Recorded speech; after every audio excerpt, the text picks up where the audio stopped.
And on today's unbiased short take, I'm going to react to the Green Bay Packers defeating the Baltimore Ravens 32-7 today in Lambeau Field. The Packers now finish the preseason 2 wins, 1 loss. And like I said on Facebook, the link to that will be in the description down below. Go like there and subscribe on the YouTube. But like I said on Facebook, I know preseason wins don't necessarily really matter so much, and people say, oh, it's only preseason. And that is true to a point. You want to go in winning a couple preseason games. It puts you on a good note. It means your backups play well. And it just feels good as a fan to just kind of get that win and get going into the regular season, because the next time the Packers play, it'll be in Brazil. So to go into the season with a winning record and going in on a good note, I think that's important. Ultimately, it's not the biggest deal, but it does feel good as a fan and as an owner as well. Beyond that, from today's game, that Packers defense, I'm excited for that defense, y'all. They had 4 total turnovers. The Packers had a scoop and score with Anthony Johnson Jr. getting in the end zone for a touchdown. They had a multiple Lambeau leaps today. Packers forced 4 turnovers. They caught interceptions. They were forcing fumbles out there, recovering it.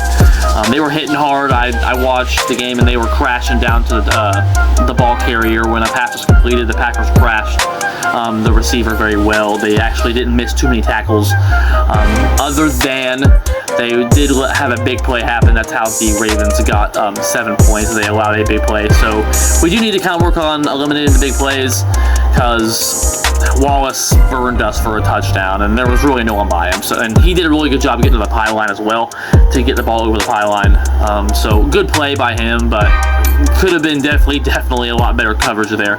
So monitor that a little bit. But beyond that, the Packers defense was outstanding. Under 200 total yards, 4 turnovers, a scoop and score.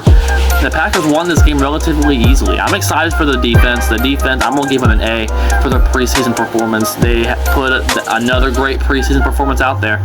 I'm excited to see what Jeff Hafley has for this defense. I know it's only backups, but they're playing good ball in the preseason, so I'm excited to see what the regular season brings for that defense.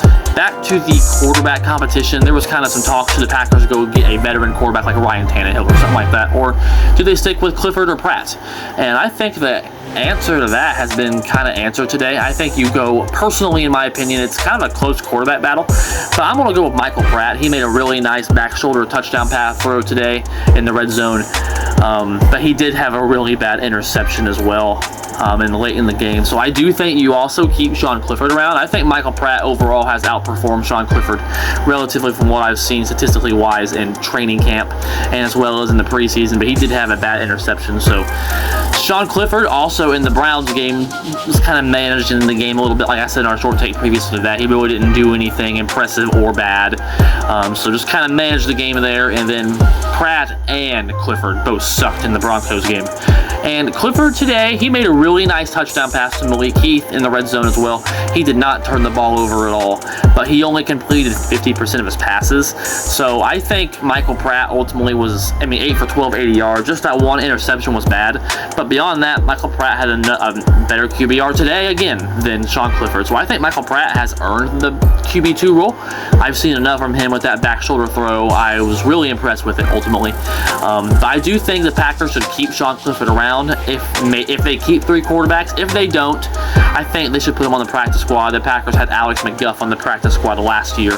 I think it's important to have a 3rd quarterback, and Sean Clifford was the QB2 last year, and he knows the system, and he didn't have a horrible preseason performance. He had a decent performance today, I would say, and a decent performance in the Browns game, enough to earn QB3 in my opinion. So I think the Packers ultimately, they're a draft and develop team, so I think that's ultimately what they're going to do.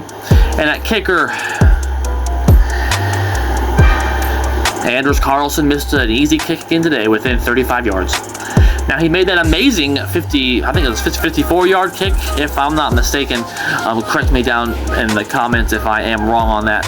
But Carlson, again, just right when I said something nice about him, he's out on Facebook, he goes out there and misses again. And Greg Joseph was 2 for 2 today, and neither one missed an extra point. So on the preseason, they both missed the same amount of kicks. They both missed 1. And neither one of them missed an extra point throughout the preseason, so that's to be monitored. Oh, And we never seen Alex Hale in the preseason for some reason. I don't understand that. When Joseph and Carlson are both struggling, you should at least give Alex Hale a look in the preseason, in my opinion, because it's obvious that we don't have an answer at kicker. If I had to be a betting man, I would say Carlson's probably going to get the job. He's younger. He's a drafted player. He's homegrown. Again, that's what the Packers typically do. So I think they'll do something like that. Daniel Whelan was good this preseason, I would say, overall. He had a 55-yard punt today and had one inside the 20. And he had 3 total punts. So I think he's an outstanding kicker. I like Daniel Whelan. And that Packers defense looked good. And my last take, really, on the Packers preseason before we head into the regular season is, what do they do at running back? Because they have a crowded running back room. Merriweather looked outstanding today. He averaged 4.6 yards a carry, and 74 rushing yards. And Emmanuel Wilson averaged 4.7 yards a carry also, with a 12-yard run being his longest. So he was very efficient as well. And the Packers obviously have Lloyd, who they drafted higher in this past draft. And they also have Josh Jacobs. They gave all that money to. And A.J. Dillon, who also has a stinger right now, whatever that means. And we're waiting for the results per Matt LaFleur.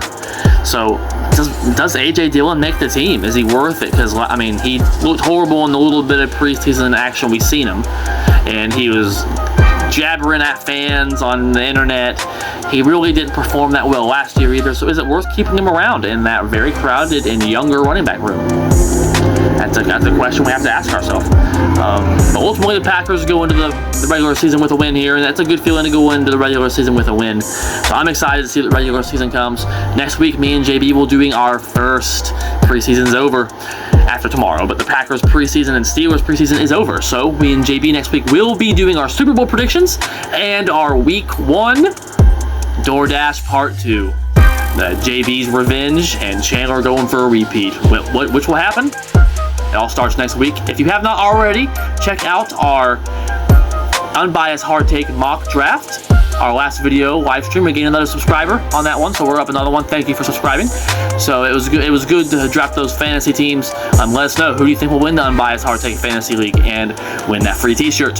So like, subscribe, hit the bell, like us on Facebook. Check out the sports fact of the day. That's all I have. Packers winning record in the preseason. Next time we see him will be Brazil. I'm excited, baby. As always, let's go Heat. Boy, we're up. But most importantly, this time of year, go Pack, go baby. Me and JB will see you guys next week in DoorDash Part 2. See y'all.